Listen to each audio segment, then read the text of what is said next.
বেশ কিছুক্ষণ ওখানে একা বসে ড্যান ভাবল কি ঘটেছে। কফি শেষ করে সদর দরজা দিয়ে বেরোলো না সে। খাবার টাকা চুকিয়ে রান্নাঘর দিয়ে বাইরে বের হলো। ঘরের সামনের রাস্তায় বেরিয়ে সাবধানে এগোলো সে। কিটের কোনো চিহ্ন দেখা গেল না। আবার গলিপথ ধরে পিছনের দরজা দিয়ে হোটেলে ঢুকলো। রুমে ঢুকেই দরজার হাতলের তলায় একটা চেয়ার বাঁধিয়ে রেখে জানালার পর্দা টেনে দিল ড্যান। একটা গামলায় পানি ঢেলে ভালো করে হাত মুখ ধুয়ে নিল। তারপর বিছানায় শুয়ে পড়ল। অন্ধকার থাকতেই ঘুম ভাঙল ওর। স্থির হয়ে শুয়ে কিছুক্ষণ কান পেতে রইল। শহরটা ধীরে ধীরে জেগে উঠছে। একটা মোরগের ডাক শোনা গেল। বিছানা ছেড়ে হোটেলের সস্তা দামের আয়নাটার সামনে শেভ করতে বসলো ড্যান। আয়নায় ওর মুখটা বাঁকা দেখাচ্ছে।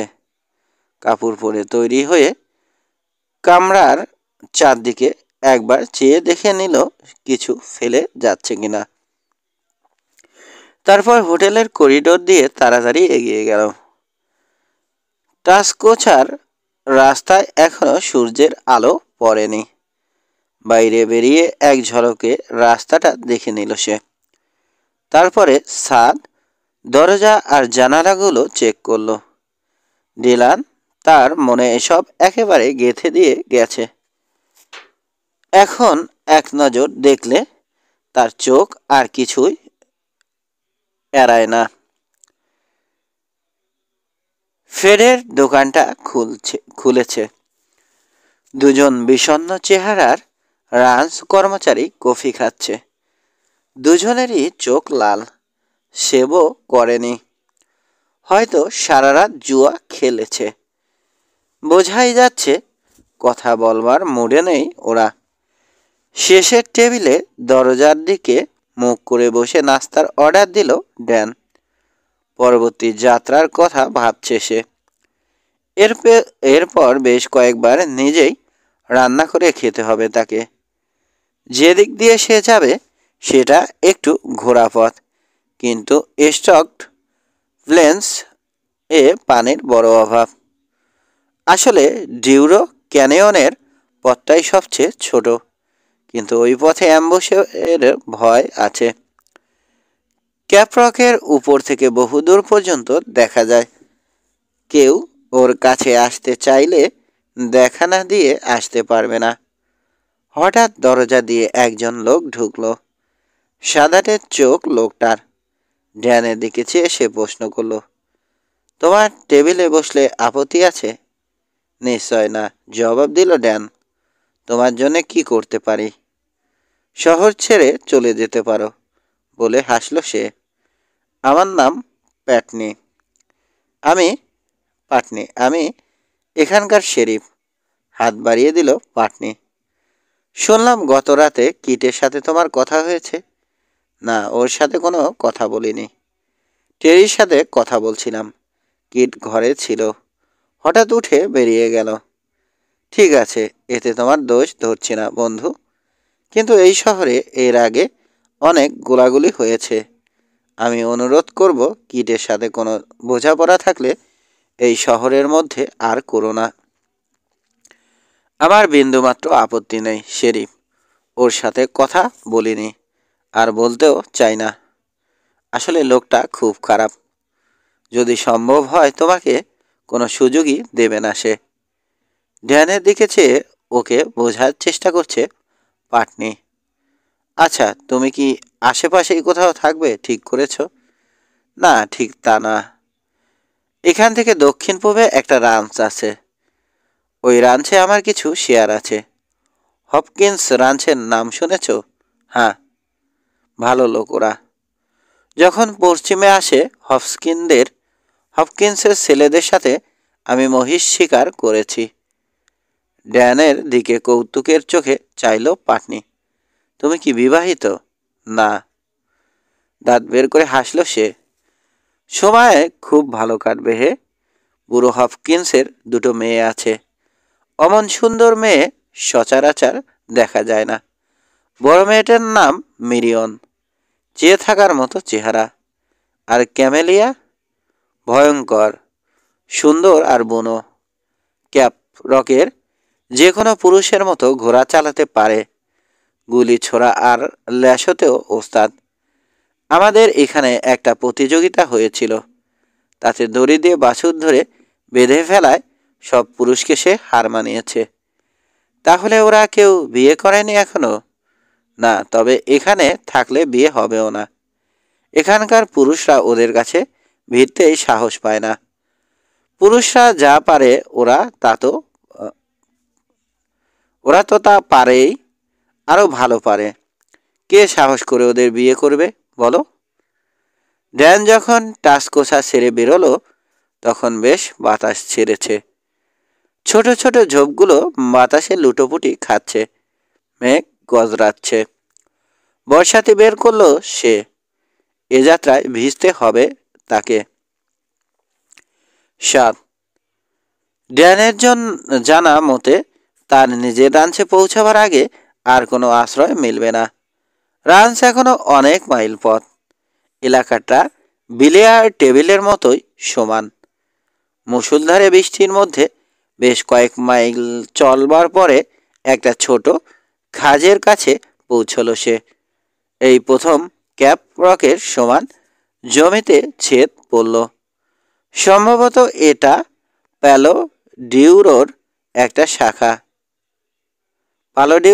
ডিউরোর একটা শাখা। কোমাঞ্চিদের বহুদিনের পুরনো একটা আস্তানা। বর্ষাতির উপর সমানে বৃষ্টি পড়বার শব্দ হচ্ছে, আর হ্যাটের ধার বেয়ে বৃষ্টির পানি পড়ছে। ওর একমাত্র সান্ত্বনা, কিট যদি এই বৃষ্টিতে বেরিয়ে থাকে, তার অবস্থাও কোনো অংশে ভালো নয়। ড্যান ভাবছে, পালো ডিউরোতে গিয়ে একটা আশ্রয় খুঁজে পাওয়ার চেষ্টা করাই হয়তো তার জন্য ভালো হবে। চট করে ঘোড়ার মুখ ঘুরিয়ে নিয়ে ওদিকেই রওনা হলো সে।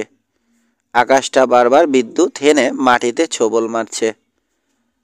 ক্যাপ রকের উপর দিয়ে চললে হঠাৎ করে সে ওই ছোবলের শিকার হয়ে যেতে পারে।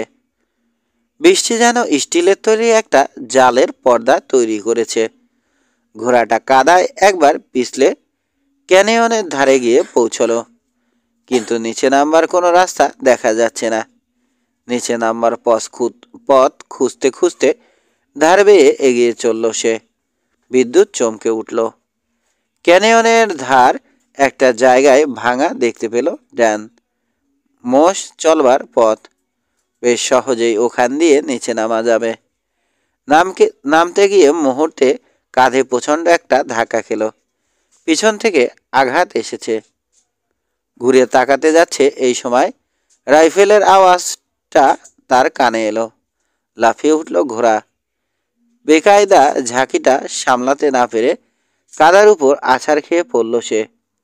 ভীত ঘোড়াটা টেইল ধরে ছুটে নিচের দিকে পালিয়ে গেল। বুঝতে পারছে ড্যান তার নড়া দরকার। মাথা তুলে দেখল পথের খুব ঢালু একটা জায়গার উপর পড়েছে সে। হামাগুড়ি দিয়ে ভাঙা ধারের তলায় কিছুটা আড়ালে এসে চেষ্টা করে উঠে দাঁড়ালো ড্যান। পাথরের একটা ফাটল ধরে ঝুলে আরও সরে গেল। গুলি খেয়েছে সে। যেই তাকে গুলি করে থাকুক, সে ওত পেতে বসেছিল। বর্ষাতির উপর বড় বড় ফোঁটায় বৃষ্টি অনবরত আঘাত করে চলেছে। আহত হলেও দাঁড়াতে যখন পেরেছে, ড্যানের বিশ্বাস গুরুতরভাবে জখম হয়নি সে। ঘোড়াটাকে দেখতে পেল ক্যানিয়নের তলায় প্রায় 1/2 মাইল দূরে ঝর্ণার ধারে ঘাস খাচ্ছে। জিনের সাথে খাপের মধ্যে রয়েছে তার রাইফেল।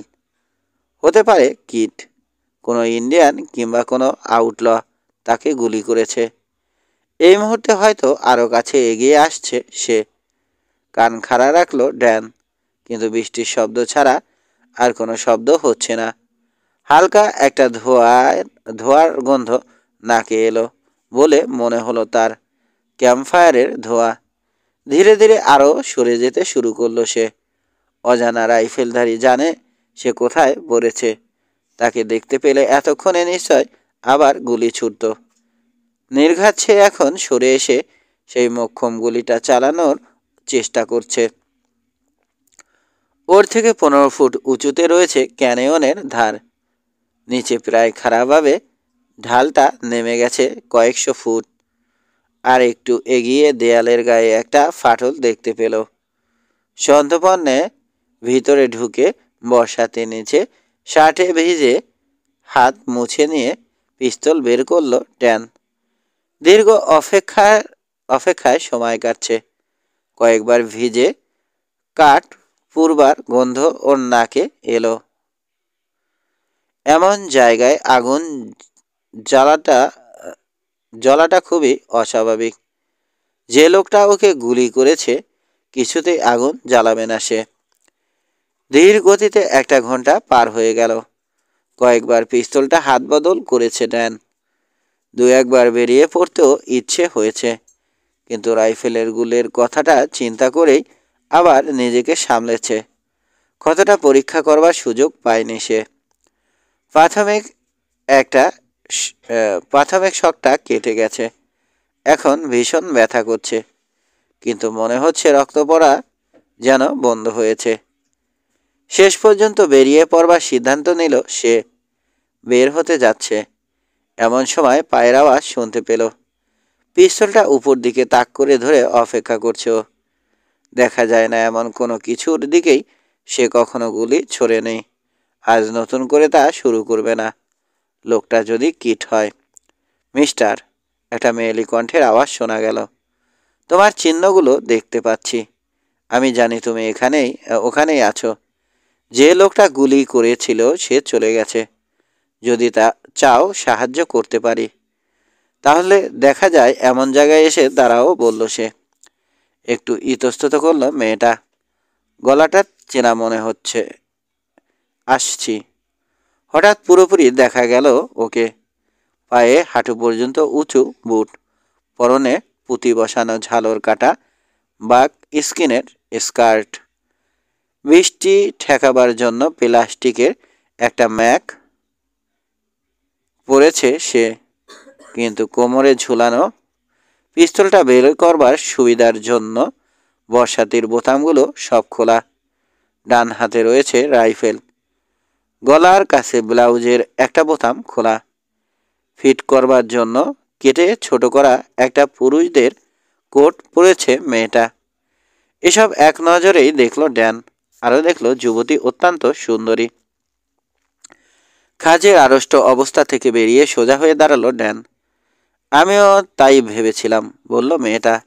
ড্যানিয়েল বার্কলে, তাই না? আমি ক্যামেলিয়া হপকিন্স। আর কেউ হতেই পারো না তুমি, বলল ড্যান। পথেই শুনেছি তোমার কথা।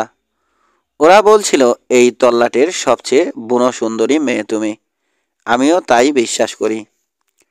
লজ্জায় একটু রাঙা হয়ে চোখ পাকিয়ে ড্যানের দিকে চাইল সে। ওতে কাজ হবে না। আমাকে ভোলাতে চেষ্টা করছো তুমি। তাছাড়া আহত হয়েছ। ওটা কি তোমার আগুনের গন্ধ পাচ্ছিলাম? হ্যাঁ। তুমি গুলি করনি তো? তাহলে এতক্ষণ বেঁচে থাকতেন হতো না তোমার। না, একটা বড় বড় সোপওয়ালা ধূসর ঘোড়ার পিঠে ছিল সে। আমাকে দেখেই ঊর্ধ্বশ্বাসে ছুটে পালিয়েছে। হয়তো বোঝেনি আমি একা। খুঁটিয়ে দেখল মেয়েটা। ফাইলের ধার থেকে ক্যামেলিয়ার দিকে এগোলো ড্যান। তুমি তো বেশ হাঁটতে পারছো। ক্যানিয়নের 200 গজ ভিতরে আমার ক্যাম্প। এগিয়ে যাও। তোমার ঘোড়াটাকে ধরে নিয়ে আসছি আমি। ওকে ধন্যবাদ জানিয়ে এগিয়ে গেল ড্যান। ক্যাম্পে পৌঁছে দেখলো প্রায় নিখুঁত একটা জায়গা বেছে নিয়েছে সে। ক্যানিয়নের কিছুটা দেয়াল ভেঙে একটা জায়গা কিছুটা ভিতরে ঢুকে গেছে।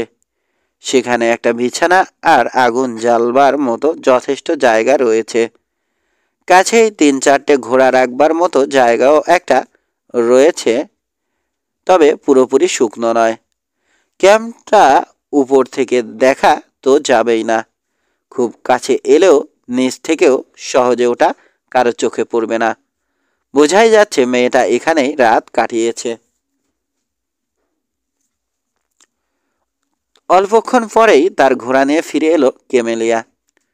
ঘোড়া দুটোকে বেঁধে রেখে ড্যানের কাছে ছাদের তলায় এসে ম্যাগ খুলে ফেলল সে। ওর ভিজে চুল কাঁধের উপর ঝুলছে। আমরা আশা করছিলাম তুমি আসবে, ড্যান। বাবা বলছিল শিগগিরই আসবে তুমি। সবাই আশা নিয়ে অপেক্ষায় ছিলাম। উনি কেমন আছেন? মোটামুটি। গত বছর একটা কিউয়া বুলেট হজম করেছে। বৃষ্টি আর ঠান্ডায় এখনো কিছুটা ভোগায়। আর অন্যেরা ভালোই আছে। স্টানের সাথে ফোর্ট গ্রিফিনে একজন লোকের গোলাগুলি হয়েছিল। ফুল আঁকা গেঞ্জি পরা একটা লোকের সাথে ওর কথা কাটাকাটি হয়। স্টান ঠিক আছে তো? নিশ্চয়। কফি চড়িয়ে দিয়ে এবার ড্যানের দিকে ফিরল সে। জখমটা দেখি, কি অবস্থা? নরম মানুষ। চট করে কাহিল হয়ে পড়ো তোমরা। কে বলেছে নরম মানুষ? এখানেই আমার জন্ম, জানি।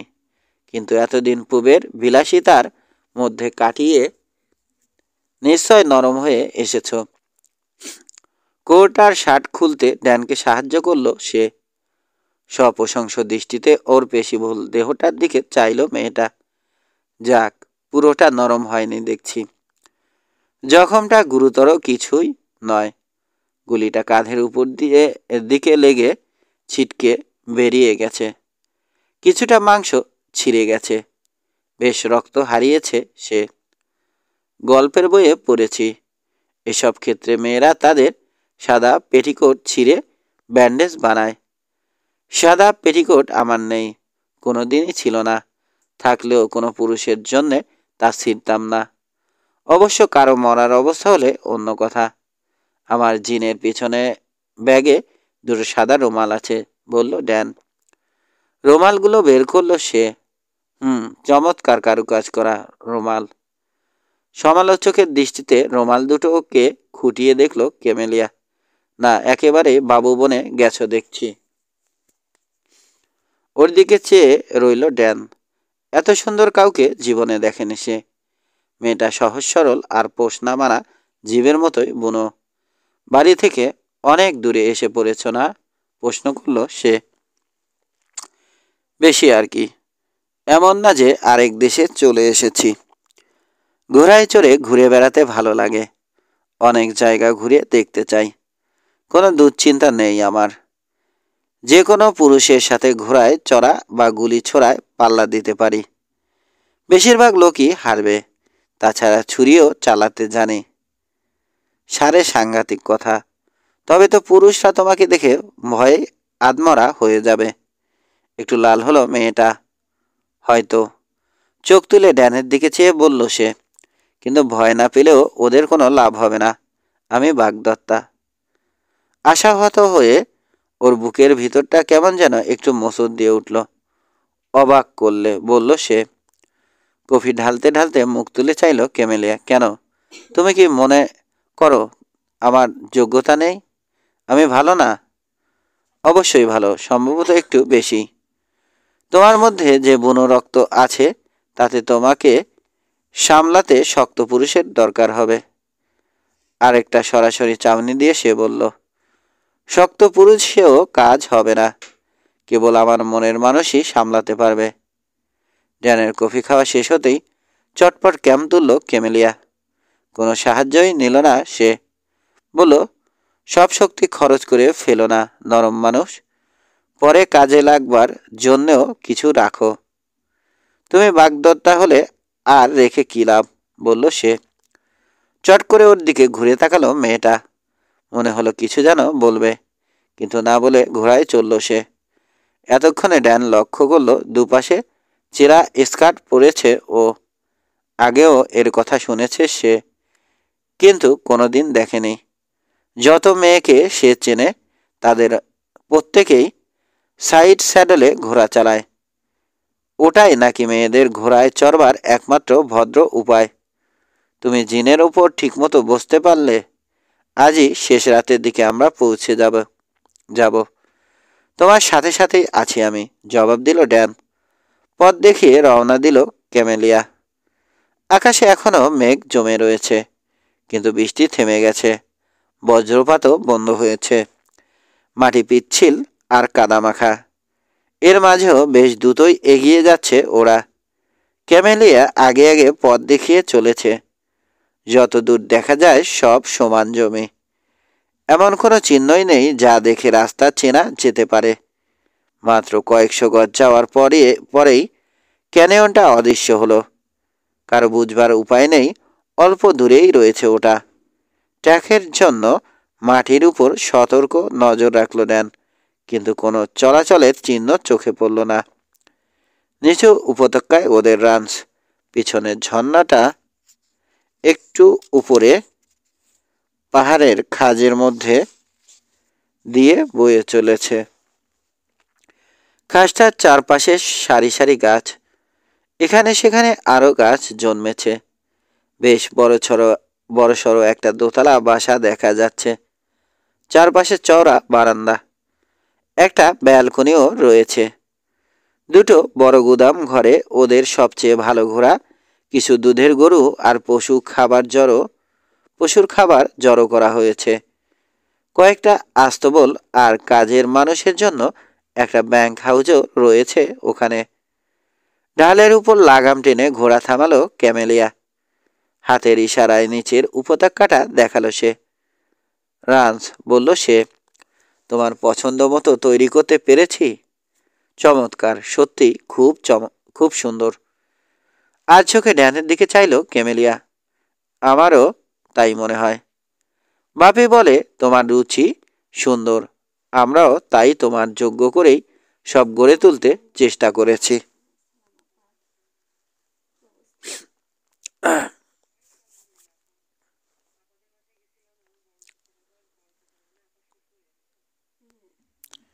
বাড়ির কাছাকাছি পৌঁছাতেই আস্তাবল থেকে স্টান বেরিয়ে এলো। বাবা খুব খুশি হবে, বলল সে। ঢালের মাথায় দেখেই তোমাকে চিনেছিলাম। জিনের উপর বসার ভঙ্গিটাই আলাদা। জো হপকিন্স সন্ধ্যার দিকে ফিরল। শিডারটনেও তার সাথে রয়েছে। হিসাব নিতে গেছিলাম, বলল জো। এই বছরই গরুর একটা দল ক্যানসাসে নিয়ে যাব ভাবছি। ড্যানকে মনোযোগ দিয়ে যাচাই করে দেখল সে। তুমি বেশ বড়সড় হয়ে উঠেছ খোকা, কাঁধও বেশ চওড়া হয়েছে।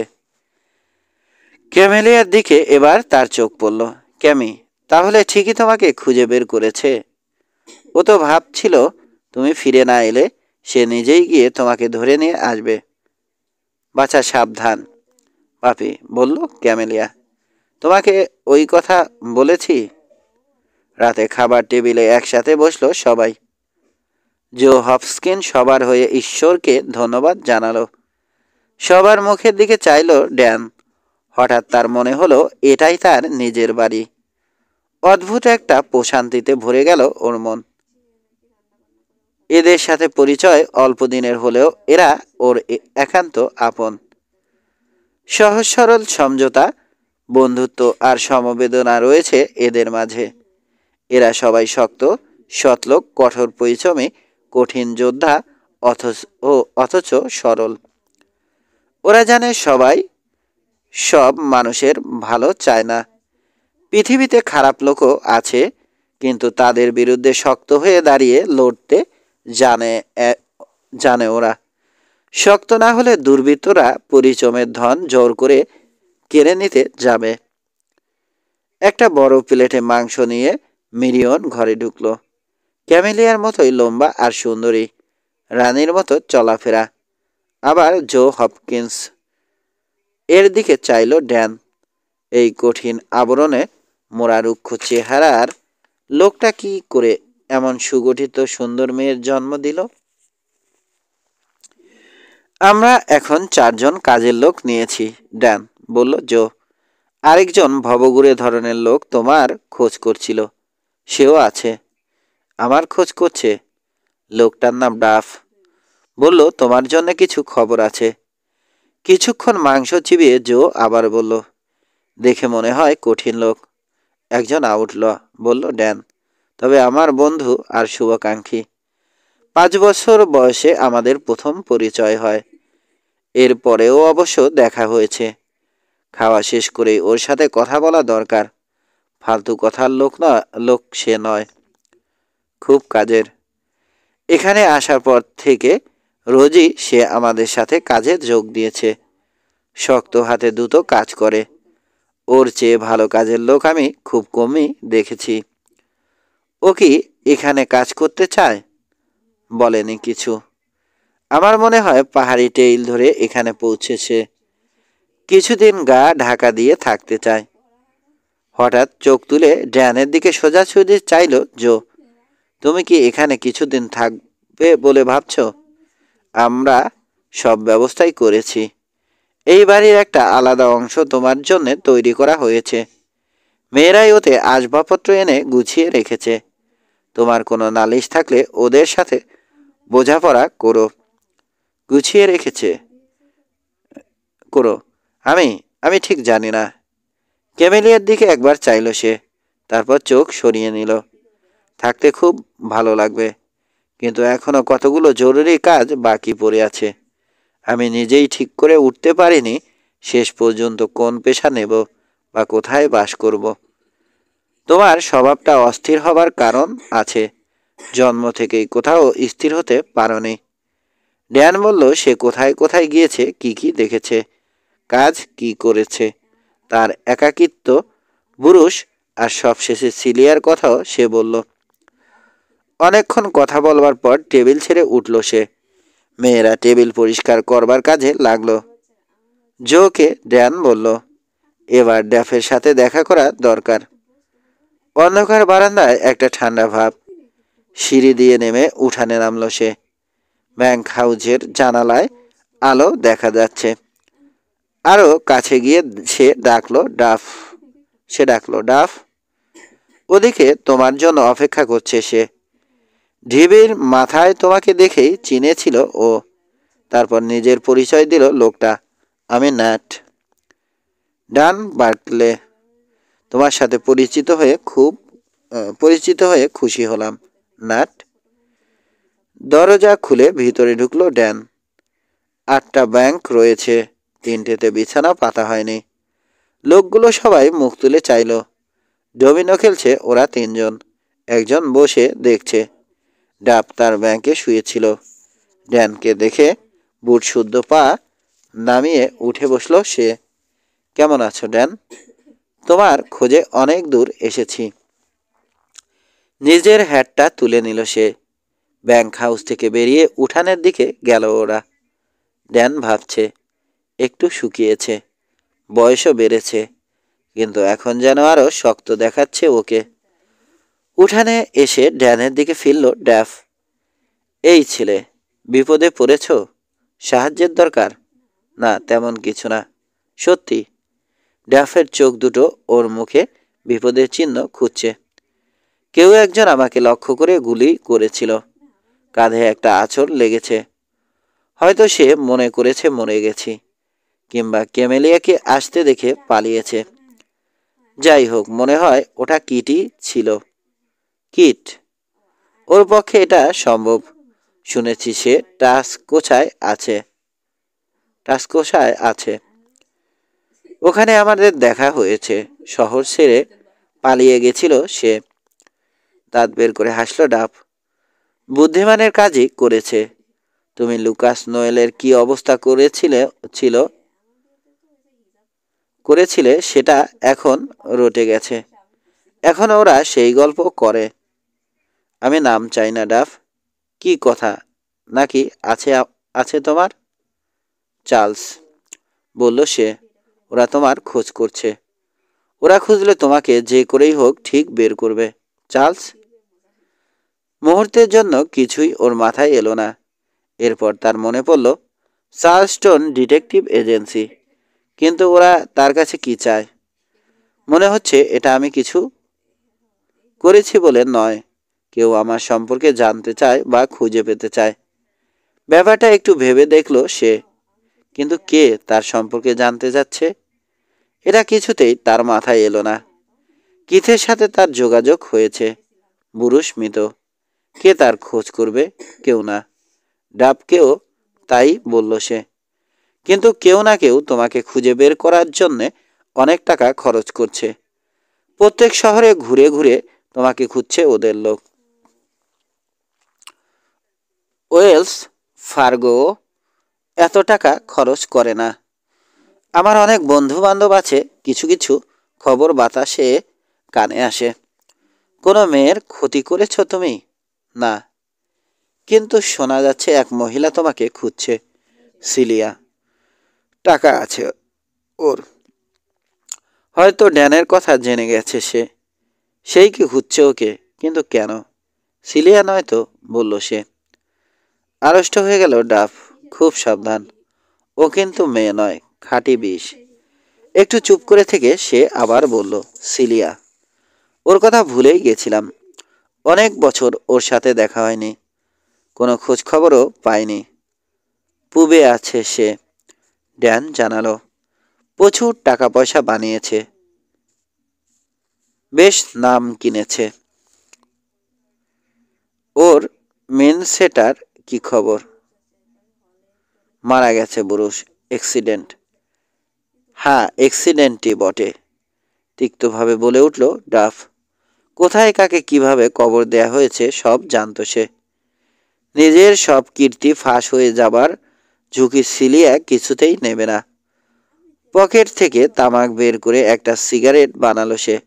শোনো ড্যান, তুমিও তার জন্য একটা হুমকি। পুরুষের সাথে তোমার দেখা হয়েছে জানলেই সে মনে করবে ও হয়তো তার সম্পর্কে তোমাকে কিছু বলেছে। পুরুষ ভালো লোক ছিল বলে চলল ডাফ, কিন্তু সিলিয়া তাকে নাকে দড়ি দিয়ে ঘোরাতো। ওর মেরুদণ্ডই ছিল নরম। সেই রাতে বিছানায় শুয়ে শুয়ে ছাদের দিকে চেয়ে আকাশ পাতাল ভাবছে ড্যান। ঘরটা ওর জন্য হপকিন্স মেয়েরা সাজিয়েছে। ডাফের কথাই ঠিক, বুরুষকে খুন করা হয়েছে। এখন সিলিয়া বা আর কেউ চার্লস্টনকে লাগিয়েছে তাকে খুঁজে বের করবার জন্য। ওরা অবশ্য খুনি নয়, কিন্তু ওকে খুঁজে বের করবার পর কাজ শেষ করবার জন্য অন্য লোক অনেক পাওয়া যাবে। আজকের ওই গুলিটা না, ওটা কিটেরই কাজ। এ ব্যাপারে মনে মনে সে নিশ্চিত। লোকটা আশেপাশেই আছে এখনো। ডাবের সাথে তার কথার শেষটুকু মনে পড়ল ওর। বুড়ো আউটল বলেছিল, এই জায়গাটা আমার ভালো লেগেছে। অস্থায়ী লোক হিসেবে কাজ করছি, এদের সাথে কাজ করতে ভালো লাগে। একটা স্থায়ী কাজ দিলে ভবঘুরে জীবন ছেড়ে এখানেই থেকে যেতাম। ওরাও তোমাকে পছন্দ করে ডাব। জো হপকিন্স তোমার কাজের প্রশংসা করছিল। ঠিক আছে, তার সাথে এ ব্যাপারে কথা বলবো। খুশি হয়ে ধন্যবাদ জানিয়ে হাত বাড়িয়ে দিয়েছিল ডাব। সেই ঝড়ের রাত, ডিলান নাশ আর ওই কবিন। অনেক দিন আগের কথা। আর গিলি, বলল ড্যান। হ্যাঁ, সেও আছে, ওর কথা ভুলিনি, ডাব বলল। তুমি চাইলে ওকে খুঁজে বের করে শেষ করব। আমার পক্ষে ওকে বের করা কঠিন হবে না। ওকে ভয় করি না। সেও আমার সামনাসামনি দাঁড়াতে কখনো সাহস পায়নি। আমার হাত হয়তো এখন আর আগের মতো নেই, তবু ভুলে যাও ড্রাফ। ডিলানকে খুন করেছে সে। সে আর কিট এখনো রয়ে গেছে। আমি নিজে ওদের মোকাবেলা করতে চাই। বিশেষ করে গিলিকে আমার চাই। শেষ পর্যন্ত চোখ বুজে ঘুমিয়ে পড়ল ড্যান। দূরের ঢিবিটা মাথায় ঘোড়ার পিঠে একজন আরোহী থেমে দাঁড়িয়ে উপত্যকার দিকে চেয়ে থাকলো। বেশ খানিকক্ষণ পরে আবার ফিরে গেল, কিন্তু ওরও দিন আসবে। 8 পরদিন সকালে রাঞ্চ থেকে বেরিয়ে ক্যামেলিয়া দক্ষিণের পথ ধরল। 16 মাইল পথ ওকে চলতে হবে, কিন্তু একবার কিছু করবে বলে স্থির করলে সে সরাসরি কাজে লেগে যায়। সময় নষ্ট করে না মোটেও। রাঞ্চের কাছেই খাড়ি পার হবার সময়ে চিহ্নগুলো ওর নজরে পড়ল। লাগাম টেনে থেমে দাঁড়ালো সে। ওদের রাঞ্চের কোনো ঘোড়ার চিহ্ন ওটা নয়, কারণ সব কটার খুরের দাগই ক্যামেলিয়ার পরিচিত। ওটা বাইরের ঘোড়া, ট্র্যাকগুলো তাজা, বড়জোর 4-5 ঘন্টা আগের হবে। যে লোকটা ড্যানকে লক্ষ্য করে গুলি ছুঁড়েছিল তার কথা একবার ভাবল সে, কিন্তু এখন তার ওসব নিয়ে বেশি মাথা ঘামানোর সময় নেই। সকাল 10টার মধ্যেই গন্তব্যস্থলে পৌঁছে গেল সে। রান্সের উঠানে গিয়ে ঘোড়া থেকে নামল। মেলিসা উইন্সলো ওকে অভ্যর্থনা জানাতে বারান্দায় বেরিয়ে এলো। আরে ক্যামেলিয়া, আশাই করতে পারিনি। এসো, ভিতরে এসো। এসফারের ঝুনঝুন শব্দ তুলে সিঁড়ি দিয়ে উপরে উঠল সে। মেল, তোমার সাহায্য আমার খুব দরকার। আমি তোমাকে? মেলিসা হাসল। আমার তো ধারণা ছিল পৃথিবীতে কারোর সাহায্যই তোমার দরকার নেই। আমি মহিলা হতে চাই। চোখের কোণা দিয়ে ওর দিকে চাইল মেলিসা। তোমাকে তো রুচিশীল ভদ্র মহিলা বলেই জানি। ব্যাপার কি বলো তো? ড্যানিয়েল বার্কলে, ওকে ভালোবাসি। ফিরে এসেছে নাকি? এতদিন পরে ফিরল? হ্যাঁ, ফিরেছে। ওর ওর কোনো তুলনা হয় না। তোমার মুখে কোনো পুরুষ সম্পর্কে একথা শুনবো কোনো দিন ভাবিনি। কিন্তু সে কি তোমাকে পছন্দ করছে না? আপত্তি তুলেছে? লোকটা নিঃসন্দেহে বোকা। আমার মনে হয় সে আমাকে পছন্দ করে। আমার সত্যি তাই বিশ্বাস। কিন্তু মেল, আমার আচার ব্যবহার যে খুব রুক্ষ। না, সে কথা বলেনি। আমি বলছি, মহিলা সুলভ আচরণ শিখতে চাই। কিভাবে কথা বলতে হয়, সুন্দর করে চলতে হয়, খেতে হয়, সব শিখতে চাই। তাহলে ঠিকই প্রেমে পড়েছ তুমি? একটা পুরুষের জন্য এত কিছু করবে? হ্যাঁ। আগ্রহ ভরে সোজা হয়ে বসল ক্যামেলিয়া। মেল, খুব অল্প সময়ে সব শিখতে হবে। তুমি তো জানো, খাটলে তা পারবো। ও আবার পুবে যাবে। আমাকে নিয়ে কোনো রকম লজ্জায় পড়ুক, এ আমি চাই না। তুমি ওদিককার মেয়ে, ওখানেই বড় হয়েছ। আমি সারা জীবন কেবল রাঞ্চেই থেকেছি, আর খুব ছোট থাকতেই মাকে হারিয়েছি। বলো, সাহায্য করবে? নিশ্চয়। ক্যামেলিয়ার দিকে চোখ তুলে চাইল সে। কিন্তু তোমার স্বাধীন সত্তাটাকে নষ্ট করতে চাই না। জীবনে অনেক ভদ্র মহিলাই দেখেছি, কিন্তু তোমার মতো কাউকে দেখিনি। এরকম মেয়ে পৃথিবীতে একজনই আছে। তুমি ভালো না হলে পুরুষদের যে কি দুর্গতি হতো ভাবতেও গা শিউরে ওঠে। ওসব বাড়িয়ে বলছো। মনে মনে খুশি হলেও মৃদু আপত্তি জানালো সে। দিন শেষ হবার আগেই দুটো ব্যাপারে নিশ্চিত হলো মেলিসা। ক্যামেলিয়া জন্মগতভাবেই মহিলা, আর একেবারে বেশি দুবার তাকে কিছু শেখাতে হয় না। সকালে অনেক দেরিতে ড্যানের ঘুম ভাঙল। ডান কাঁধে বেশ ব্যথা, আর বাঁ পাটাও কেমন যেন আড়ষ্ট হয়ে রয়েছে। সম্ভবত ঘোড়া থেকে পড়ে যাবার সময়ে চোট লেগেছে। আগে টের পায়নি, নাস্তার সময় পেরিয়ে গেছে। কিন্তু মিরিয়ন ওর ঘরেই নাস্তা নিয়ে এসে তদারকিতে বসল। ক্যামেলিয়া কোথায় জিজ্ঞেস করলো ড্যান। আজ সকালেই ঘোড়া নিয়ে বেরিয়ে গেছে। সারা রাত কাটিয়ে আগামীকাল ফিরবে বলে লিখে রেখে গেছে। নিরাশ হলো ড্যান, কিন্তু মুখে তা প্রকাশ না করে বলল, বেশিদূর যায়নি আশা করি। আমাকে যে লোকটা গুলি করেছে সে আশেপাশেই কোথাও আছে বলে মনে হয়। মেলিসা উইন্সলর রাঞ্চে গেছে। এখান থেকে মাত্র কয়েক ঘন্টার পথ। লোকটা ইংরেজ। মেলিসা লন্ডনে পড়তে গিয়ে ওর সাথে পরিচিত হয়। ঘোড়ায় চড়ে বেড়ানো বা রাঞ্চের কাজ কোনোটাতেই আজ মুড নেই। নাস্তার পর বারান্দায় বসে উপত্যকার দিকে চেয়ে মনে মনে নিজের অবস্থাটাই ভাবছে ড্যান। সবই কেমন যেন ঠেকছে। টাস্কোসাতেই কিটের মোকাবেলা করে ওকে মেরে ফেলা দরকার ছিল। এখন লোকটা নিজের সুবিধা মতো যখন খুশি গুলি চালাতে পারবে। ড্যানকে তাই দিনরাত 24 ঘন্টা সতর্ক থাকতে হবে। কিট দেশ ছেড়ে পালিয়ে গেছে, এটা বিশ্বাস করে না ড্যান। লোকটা ভয়ানক, শোধ নেবেই। অপেক্ষা করে থাকবে সে। সারাটার দিন ডান হাতের আঙুলগুলো সব রকমভাবে নাড়াচাড়া করে দেখল ড্যান। আঙুলগুলো মোটামুটি ঠিকই কাজ করছে, কিন্তু ওর কাঁধটা আড়ষ্ট হয়ে আছে। নড়াচড়া সহজ হচ্ছে না, আর তার গতিও অনেক কমে গেছে।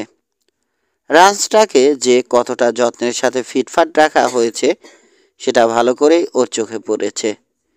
বাড়িটা রং করা হয়েছে, সবকটা গেট সুন্দর কাজ করছে।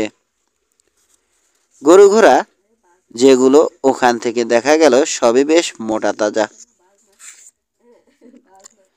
এর 3 ভাগের এক ভাগ তার। এতে ওর টাকা খেটেছে ঠিকই, কিন্তু নিজের হাতে কিছুই সে করেনি। তার পরিকল্পনা অনুযায়ী এসব হয়নি, তাই এজন্য কোনো কৃতিত্ব দাবি করতে পারে না সে। চেয়ারে একটু নড়ে চড়ে বসল ড্যান। একজন উদ্দেশ্যহীন ভবঘুরে ছাড়া সে আর কিছুই না। ডিলানের মতো হতে পারেনি, জুয়ারি ছিল, স্বীকারও করত, আর এতে আনন্দ পেত সে। অন্তত প্রিন্সেস ভেরোনিকার সাথে আলাপ হওয়ার আগে পর্যন্ত জুয়া খেলা উপভোগ করেছে ডিলান। ওই মেয়ের কি হয়েছে? আর প্রিন্স রেসিভস্কি বা কোথায়? প্রিন্সের কথা মনে পড়তেই ওর দেহের ভিতর একটা ঠান্ডা স্রোত বয়ে গেল। ইনসোব্রাকে ডিলানকে চাবুক মারবার জন্য ধরে নিয়ে যাবার কথা কোনোদিন ভুলতে পারবে না সে। কিন্তু শেষ পর্যন্ত রেসিভস্কি জিতল। সে নিজে না পারলেও তার টাকা আর বিদ্বেষ ঠিকই ডিলানকে শেষ করেছে। গিলি তার হাতিয়ার হলেও আসল খুনি রেসিভস্কি। আমি আমি ইউরোপেই যাব। জোরে জোরে কথা কয়টা উচ্চারণ করলো ড্যান। ক্যামেলিয়া খুব নিরাশ হবে, ড্যান বলল মিরিয়ন। নিঃশব্দে ওর কাছে এসে দাঁড়িয়েছে সে। কিন্তু ইউরোপে কেন? কিছু অসমাপ্ত কাজ পড়ে আছে ওখানে, বলল সে। ওখানে একটা লোকের সাথে দেখা করতেই হবে। তুমি তো বললে না তোমার অংশটা পছন্দ হয়েছে কিনা। আমি অনেক ভেবে অনেক চিন্তা করে এর নকশা করেছি। একটু লজ্জিত হলো ড্যান। অন্য বিষয় নিয়ে মগ্ন ছিলাম, ভুলেই গেছি। ঘুরিয়ে দেখাবে না? ব্যথায় মুখ কুঁচকে আড়ষ্ট পায়ে উঠে দাঁড়ালো ড্যান। তারপর খোঁড়াতে খোঁড়াতে মিরিয়নকে অনুসরণ করলো। মোট 3টে কামরা, একটা শোবার ঘর, একটা বসবার ঘর আর একটা বাথরুম। বসবার ঘরে আগে ঢোকেনি ড্যান। দেয়ালের পাশে সেলফে অনেক বই। ওগুলো দেখতে এগিয়ে গেল সে। পড়তে ভালোবাসা জানে, তাই যেসব বই এর কথা বলেছিলে তার সাথে মেলিসা আর ওর স্বামীর সাহায্য নিয়ে আরও কিছু বই সংগ্রহ করেছি আমরা। আমার হয়ে আমার হয়ে উইলস উইন্সলো দম্পতিকে ধন্যবাদ জানিয়ে দিও, বলল ড্যান। তোমাকে আর ক্যামেলিয়াকেও অনেক ধন্যবাদ। হালকা আসবাবে সাজানো চমৎকার একটা ঘর। পূবের ঘরগুলোর মতো বেশি সাজানো বা জিনিসপত্রের ঠাসা নয়। ক্যালিফোর্নিয়ার স্প্যানিশ রাঞ্চের সাথে অনেক মিল আছে। মেরিয়ন চলে গেলে বইগুলো ঘেঁটে দেখতে শুরু করলো ড্যান। একটা একটা করে বের করে উল্টে পাল্টে দেখছে। প্রত্যেকটাই ভালো বই। এগুলো পড়বার ইচ্ছা ছিল তার। কয়েকটা ইতিমধ্যেই পড়েছে। বারান্দার দরজাটা খুলবার শব্দে বই হাতেই ওদিকে ফিরল ড্যান। কিট, পিস্তল হাতে কিট দাঁড়িয়ে আছে ওখানে। এবার তোমাকে পেয়েছি, বলল সে। খুন করবো এখন, কেউ টেরও পাবে না। কথা শেষ করেই গুলি করল সে। মাত্র 10 ফুট দূর থেকে কড়া গুলির ধাক্কায় পিছিয়ে বুক সেলফটার উপর পড়ল ড্যান। কিন্তু উল্টে পড়বার মধ্যেই কোমরে গোদা পিস্তলটা বের করে ফেলল সে। ওর কাঁধ সেলফ ছোঁয়ার সাথে সাথে সেও গুলি করল। আর একটা গুলির ধাক্কা অনুভব করল সে। দ্বিতীয়বার গুলি করবার সময় কিটকে পড়ে যেতে দেখল। রাইফেল হাতে দরজার সামনে দেখা দিল মিরিয়ন। দরজার বাইরে চিত হয়ে পড়ে আছে কিট। ওর পা দুটো ঘরের ভিতরে। বড় বড় চোখে হাতে ধরা বইটার দিকে চেয়ে আছে ড্যান। চামড়া দিয়ে বাঁধানো মোটা বই। ওর বুক লক্ষ্য করে ছোড়া দুটো গুলি ঠেকিয়েছে। কোনো গুলি বইটার শেষ পর্যন্ত পৌঁছাতে পারেনি। চট করে বইয়ের নামটা পড়ল ড্যান। বার্টনের অ্যানাটমি অব মেলাঙ্কলি। জানো মিরিয়ন, বলল সে, আমি নিজেও এটা শেষ পর্যন্ত পৌঁছাতে পারিনি। নয়। ডেস্কের পিছন থেকে সারস্টোনের দিকে চাইল এভারেট ফসেট। খবর এনেছ? হ্যাঁ, কয়েকটা খবর আছে। প্রথমত, ড্যানিয়েল বার্কলে এখন টেক্সাসে। জানা গেছে ওখানকার একটা রাঞ্চে তার কিছু অংশ আছে। প্রায় 60,000 একর জুড়ে ওই রাঞ্চ। জমির মালিকরা না, আসলে সরকারি জমি, কিন্তু ওয়াটার হোলগুলো ওদের। আপনি হয়তো জানেন। হ্যাঁ, বাধা দিল সিলিয়া। পানির অধিকার সংক্রান্ত নিয়মকানুন আমার জানা আছে। আর কি? কিট নামে একজন কুখ্যাত খুনি ওকে হত্যা করার চেষ্টা করে বিফল হয়েছে। কি হয়েছিল সরাসরি তাই বলো। তার লাইব্রেরিতে হাজির হয়েছিল খুনি। দুজনেই দুবার করে গুলি ছোড়ে, কিন্তু ড্যানের কিছু না হলেও কিট ঘটনাস্থলেই মারা যায়। কিটকে অনেক আগে থেকেই চেনে সিলিয়া। তখনই সে ভয়ঙ্কর লোক ছিল। বোঝাই যাচ্ছে তার ছেলে পেশাদার খুনির বিরুদ্ধে লড়েও আত্মরক্ষা করবার ক্ষমতা রাখে। বিরোধের কারণ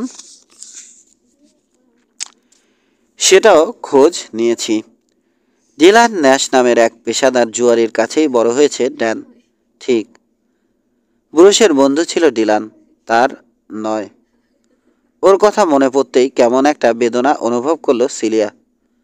পুরুষদের সে ঘৃণা করে, প্রয়োজনে ওদের কাজে লাগিয়ে দরকার ফুরালে বিদায় করে। কিন্তু ওই একজন পুরুষের প্রতি সত্যিকার আকর্ষণ অনুভব করত সে।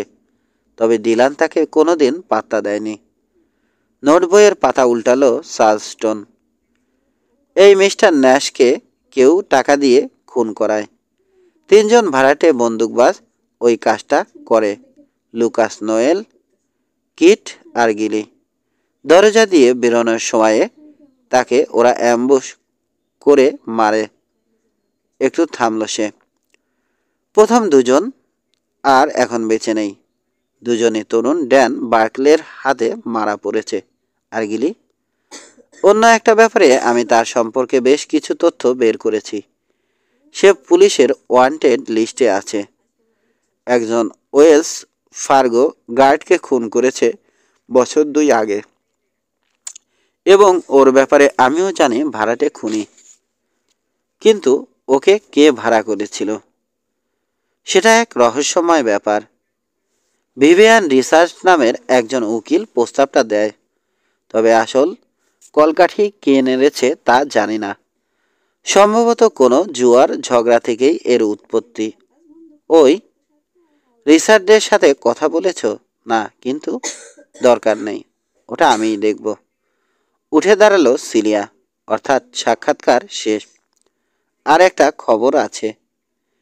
বিরক্তভাবে অপেক্ষা করছে সিলিয়া। চার্লস তাড়াতাড়ি বিদায় হোক, এটাই চাইছে সে। পুরুষ ঘোড়া থেকে পড়ে মারা গেছে। খুব খারাপ কথা। মুখ ফিরালো সে। বিরক্তির চিহ্ন স্পষ্ট ফুটে উঠেছে মুখে, কিন্তু চার্লস্টন নড়ল না। তার চোখ দুটো সিলিয়াকে লক্ষ্য করছে। ওর ব্যাপারে আর আপনার কোনো আগ্রহ নেই, একথা আপনি নিজেই জানিয়েছেন। কিন্তু আমার একজন কর্মচারী, মানে বিষয়টা ড্যান বার্কলের সাথে জড়িত। বলো। মরার কিছুদিন আগে তার পরিবারের লোকজনকে একটা বাক্স দিয়েছিল ব্রুস। ওদের প্রতি নির্দেশ ছিল তার মৃত্যু হলে বাক্সটা বন্ধ অবস্থাতেই ড্যান বার্কলের কাছে পোস্ট করে ডাক মারফত পাঠাতে হবে। টেবিল থেকে একটা কলম তুলে নিয়ে আঙুলের ফাঁকে ঘোরাচ্ছে সিলিয়া। সে জানে চার্লস্টন তাকে লক্ষ্য করছে, কিন্তু উপায় নেই, তাকে ভাবতেই হবে। বাক্সের মধ্যে নিশ্চয় কিছু কাগজপত্র আছে। আর কি থাকতে পারে? কিসের কাগজ থাকতে পারে ওই বাক্সে? ড্যানের মা সম্পর্কে তথ্য? হয়তো সব কিছুই সে ড্যানকে জানাবার জন্য লিখে রেখে গেছে। ওগুলো হাতে পেয়ে সে তার খুশি মতো সিদ্ধান্ত নেবে। ওই বাক্সটা, ওটা কি ড্যান বার্কলের কাছে পৌঁছে গেছে? না, তার নামে কলোরাডোর একটা ব্যাংকে পাঠানো হয়েছে। সে যতদিন নিতে না আসে ততদিন ওটা ওখানেই থাকবে। কলোরাডোতে ড্যান বার্কলের কিছু পুঁজি খাটছে। কিছুদিনের মধ্যেই সে ওখানে যাবে বলে আশা করা যাচ্ছে। তাহলে এখনো সময় আছে। চার্লস্টনের কাছ থেকে লিখিত রিপোর্টটা নিয়ে তাকে বিদায় দিল সিলিয়া।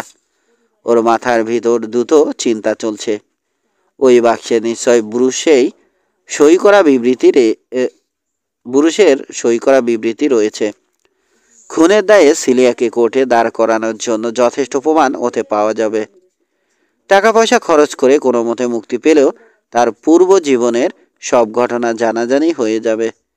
এতদিন ধরে সে যা গড়েছে সব শেষ হয়ে যাবে। রিপোর্টটার উপর চোখ বুলালো সে।